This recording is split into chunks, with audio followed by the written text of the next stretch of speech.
E aí, Brasil, é mais um vídeo meu aqui no canal. Se é a sua primeira vez aqui, seja muito bem-vindo. Hoje é dia de falar sobre comportamento, a raiz do comportamento do brasileiro.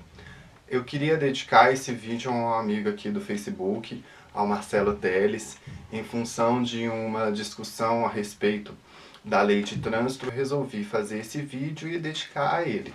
E é falar sobre a tradição autoritária do brasileiro. E para isso, Marcelo, eu vou te pedir que, se é a sua primeira vez aqui, seja bem-vindo. Se inscreva aqui no canal, aqui, ó, clicando aqui nessa caixinha vermelha e dando um like aí para a gente começar a falar sobre o conteúdo, mas antes disso, você aqui ajudar o canal a ele ser prospectado para outras pessoas enxergarem aqui o trabalho. Para eu falar sobre a tradição autoritária do brasileiro, eu vou pegar dois historiadores. Um do passado, que é Oliveira Viana, é um que eu já cito aqui dentro do canal. A partir dele que eu faço a análise do Brasil, um dos primeiros, o primeiro intérprete do Brasil. E do Leandro Carnal, que é um historiador aqui do presente. Do Oliveira Viana eu vou tirar o livro, a primeira obra dele, que inaugura a sociologia no Brasil, chama Populações Meridionais do Brasil, que é um estudo que ele vai fazer a respeito sobre o povo brasileiro. E na página 101 e 102 ele vai dizer sobre a formação cesarista da família rural. O que seria essa formação cesarista? Seria uma imitação da formação rural italiana.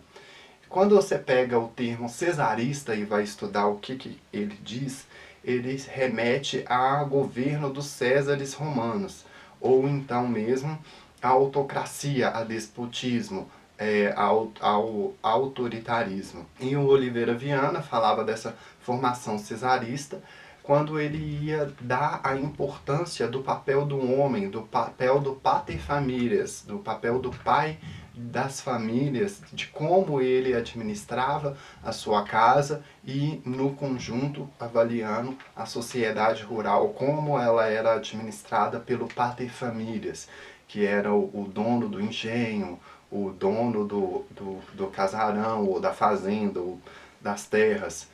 Só que tinha o pai da família como o papel central, o papel da autoridade, é ele que mandava, é ele que comandava. Então a sociedade brasileira era regida por essas duas características, pela a característica da formação cesarista, vinda do papel do homem ali no centralismo da autoridade. Então a gente já tem esse caráter da autoridade. O Oliveira Viana ele fala abertamente sobre isso, sobre a nossa característica autoritária, sobre a realidade autoritária da família rural brasileira.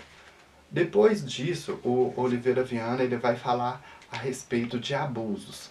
Mostra de como o arbítrio aqui ele é utilizado livremente. Primeiro ele vai falar sobre os abusos do alistamento militar. Naquela época, o serviço militar ele não era muito bem visto, muito bem quisto.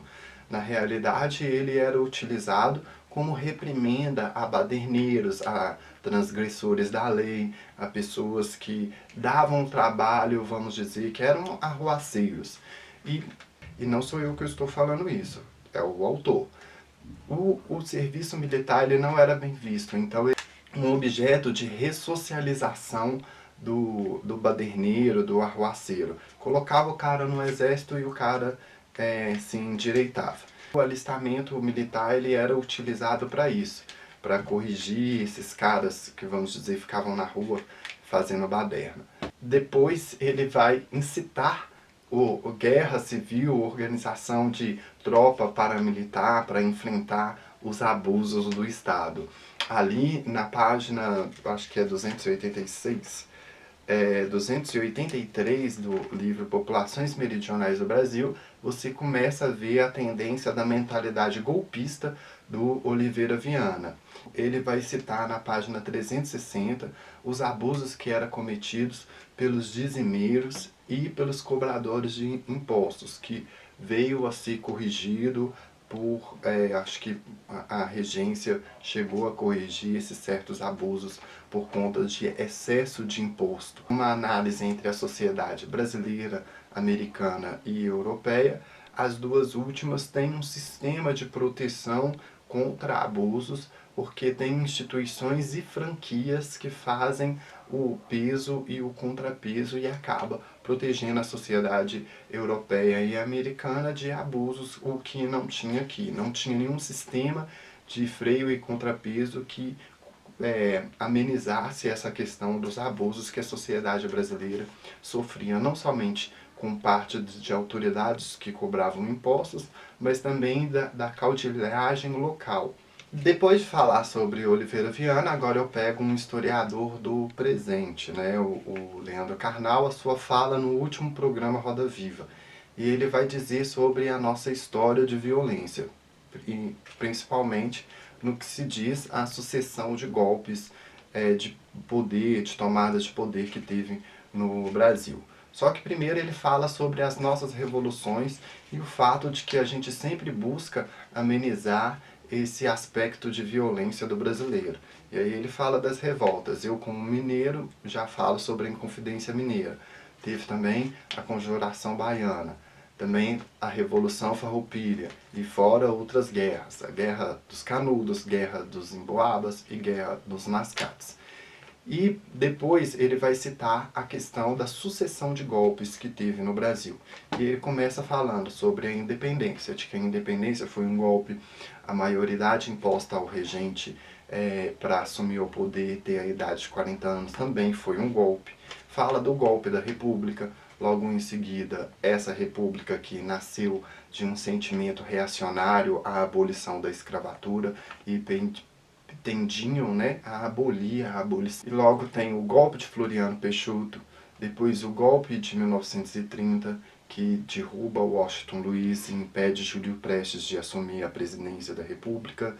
Logo tem o golpe de 37, que é o golpe do Estado Novo, o golpe que também marca ali a Constituição da Polaca. O golpe de 45, que derruba Getúlio Vargas. Uma tentativa de golpe em 54, logo em seguida o contragolpe, e depois a gente vai saber é o golpe de 64, que é o golpe famoso da ditadura militar. Bom, Marcelo, então eu espero que com isso você tenha mais ou menos uma noção de como que o brasileiro é autoritário, é reacionário. Isso daí diverge um pouco da linha de um outro intérprete, que é o Buarque de Holanda, que fala que o brasileiro é cordial. Ele pode até ser cordial, mas antes disso ele é autoritário. Essa daí é mais uma informação que eu busco ter embasamento histórico, apego à tradição, para me poder ter assim uma ideia mais sólida daquilo que eu estou falando, para melhorar ali um embasamento e tirar, né, o debate político e debate público dessa razia de ignorância que está aí. Então, Marcelo, eu espero que você tenha compreendido. Posso aqui também falar a outros historiadores que também falam dessa respeito da tradição autoritária do brasileiro, que é o Marco Antônio Villa. Espero que você tenha gostado desse conteúdo aí. Deixa aí o seu comentário e a gente se encontra aí no próximo vídeo. Não se esqueça aí de se inscrever e de ativar as notificações para você acompanhar toda vez quando eu subir vídeo aqui, você vai ser informado.